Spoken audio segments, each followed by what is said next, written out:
Salam sejahtera Malaysia, selamat datang ke channel Fels Lifestyle. Info padu, info hangat disediakan di dalam channel ini. Satu isu hangat hari ini, kali ini sekali lagi menyentuh berkenaan dengan menantu Muhyiddin Yassin. Artikel daripada Harapan Daily, maklumat tambahan menantu Muhyiddin sudah diberi kepada Interpol. Maklumat tambahan yang diperlukan Polis Antarabangsa Interpol mengenai Datuk Seri Muhammad Adlan Berhan, iaitu menantu bekas Perdana Menteri Tan Sri Muhyiddin Yassin, sudah pun diserahkan. KPN, Ketua Polis Negara Tan Sri Razaruddin Hussain berkata, PDRM kini dalam tindakan menunggu maklum balas Interpol bagi meletakkan nama Muhammad Adlan dalam senarai notis merah. Maklumat tambahan berkenaan sudah diperoleh daripada Suruhanjaya Pencegahan Rasuah Malaysia dan dikembalikan semula kepada Interpol, katanya menurut berita harian. Razaruddin mengesahkan permohonan meletakkan nama Muhammad Adlan ke dalam senarai merah berkenaan tidak dapat dilakukan memandangkan ada lagi maklumat tambahan diperlukan Interpol. Beliau berkata, satu maklum balas diterima PDRM daripada Interpol pada 19 Februari lalu yang menghendaki butiran lanjut mengenai Muhammad Adlan. Pada 25 Februari lalu, SPRM memaklumkan akan menyemak perkembangan notis merah dikeluarkan Interpol terhadap menantu Muhyiddin. Ketua Pesuruhjaya SPRM Tan Sri Azam Baki berkata, PDRM telah membuat permohonan notis merah kepada Interpol terhadap Adlan dan peguamnya Mansor Saad 69 pada Oktober tahun lalu. Media sebelum ini melaporkan nama peguam yang juga pengarah dan pemegang saham NERS Mansor Saad disenaraikan dalam notis merah pada 19 Februari lalu. Azam berkata, tuduhan tanpa kehadiran terhadap Muhammad Adlan Berhan menjadi pilihan terakhir SPRM dalam mengambil tindakan perundangan berkait kes di siasat mereka. Beliau berkata, SPRM belum mengambil pendekatan itu, berikutan yakin Muhammad Adlan masih boleh dikesan dan balik ke Malaysia untuk menghadapi pertuduhan terbabit. Adakah Muhammad Adlan akan balik ke Malaysia ataupun akan dicekup ataupun mungkin akan ditahan di luar negara? Itu semua menjadi persoalan. Terkini daripada Harapan Daily, maklumat tambahan menantu Muhyiddin sudah diberi kepada Interpol. Sekian saja, teruskan bersama di dalam channel ini. Salam sejahtera Malaysia, selamat datang ke channel Fels Lifestyle. Info padu, info hangat disediakan di dalam channel ini. Satu lagi keputusan mahkamah yang pasti menggemparkan, mengejutkan Muhyiddin Yassin dan Perikatan Nasional. Seperti yang kita sudah tahu, terutamanya kepada penyokong Muhyiddin Yassin yang pasti kecewa selepas Muhyiddin Yassin dituduh semula pada tahun lepas, pada bulan Ogos kalau saya tak silap, Muhyiddin Yassin dibebas dan dilepaskan, dibebaskan daripada pertuduhan rasuah. Dan yang terkini, sekali lagi Muhyiddin Yassin dituduh semula.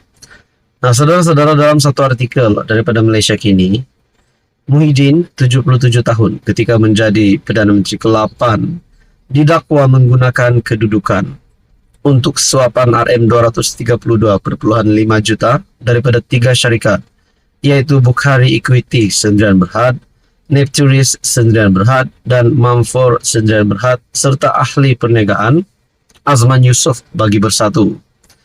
Dia dituduhkan melakukan perbuatan itu di Pejabat Perdana Menteri, Bangunan Perdana Putrajaya di antara 1 Mac 2020 dan 20 Ogos 2021. Dia juga berdepan 3 tuduhan menerima wang hasil aktiviti haram yang semuanya berjumlah RM200 juta. Susulan 4 pertuduhan itu, didakwa tidak mendedahkan kesalahan mengikut Seksyen 23 dalam kurungan 1 Akta SPRM. Di bawah tajuk besar artikel daripada Malaysia Kini, Muhyiddin tidak boleh rayu ke Mahkamah Persekutuan. Kenyataan dari pendakwaan. Undang-undang itu tidak membenarkan Muhyiddin membuat rayuan ke Mahkamah Persekutuan kerana kes rasuah utamanya bermula di Mahkamah Session, kata seorang anggota pasukan pendakwaan. Timbalan Pendakwa Raya Wan Shahrudin Wan Ladin berkata, di Mahkamah Session Kuala Lumpur semasa sebutan pagi tadi berhubung kes salah guna kuasa dan pengubahan wang haram terhadap Muhyiddin Yassin. Dia berkata kes itu masih kekal di Mahkamah Session selepas Mahkamah Rayuan memerintahkan ia dikembalikan semula ke Mahkamah Session untuk tindakan lanjut. Pada perbicaraan di hadapan Hakim Mahkamah Session Azura Alwi, dia berkata, rayuan terakhir bagi kes di Mahkamah Session adalah di Mahkamah Rayuan sahaja mengikut Seksyen 87 Akta Mahkamah Kehakiman CJA 1964. Peruntukan tersebut menyatakan bahawa sebarang rayuan yang timbul daripada sesuatu perkara di Mahkamah Session hanya boleh dibawa ke Mahkamah Tinggi dan berakhir di Mahkamah Rayuan. Pada 28 Februari lepas, Mahkamah Rayuan membatalkan keputusan Mahkamah Tinggi KL yang melepas dan membebaskan Muhyiddin daripada 4 pertuduhan salah guna kuasa yang dikaitkan dengan program Jana Wibawa. Bagaimanapun, pada hari berikutnya, MP Pago Muhyiddin Yassin memfailkan rayuan ke Mahkamah Persekutuan. Wan Shahrudin memberitahu bahawa alasan rayuan Muhyiddin ke Mahkamah Tertinggi tidak diketahui mengikut undang-undang dan adalah bertentangan dengan Seksyen 87 CJA. Bagaimanapun, Peguam Muhyiddin, Hisham Teh Poh Tek, menyangkalnya dengan alasan rayuan boleh dibuat ke Mahkamah Persekutuan kerana rayuan di Mahkamah Rayuan adalah berhubung permohonan semakan di Mahkamah Tinggi yang bukan rayuan terhadap keputusan Mahkamah Session. Nah, saudara-saudara yang amat dihormati semua, artikel ini menyebut lagi, Presiden Bersatu itu merayu keputusan Mahkamah Rayuan pada 28 Februari yang membenarkan rayuan pendakwaan terhadap keputusan Mahkamah Tinggi yang melepas dan membebaskan dirinya. Dalam keputusan sebulat suara itu, panel 3 hakim Mahkamah Rayuan kemudian mengarahkan kes berkenaan dikembalikan semula ke Mahkamah Session. Menurut hakim, Mahkamah Tinggi terkilaf apabila memutuskan 4 pertuduhan berkenaan tidak mendedahkan sebarang kesalahan Muhyiddin yang juga pengurus CPN. Pada 15 Ogos tahun lalu, Mahkamah Tinggi membebaskan Muhyiddin atas 4 tuduhan menggunakan kedudukan untuk rasuah 232,5 juta bagi Bersatu selepas membenarkan permohonannya untuk membatalkan tuduhan terbabit. Saudara-saudara yang mati, sekiranya perkara ini akan sampai ke peringkat yang lebih serius, adakah Muhyiddin Yassin akan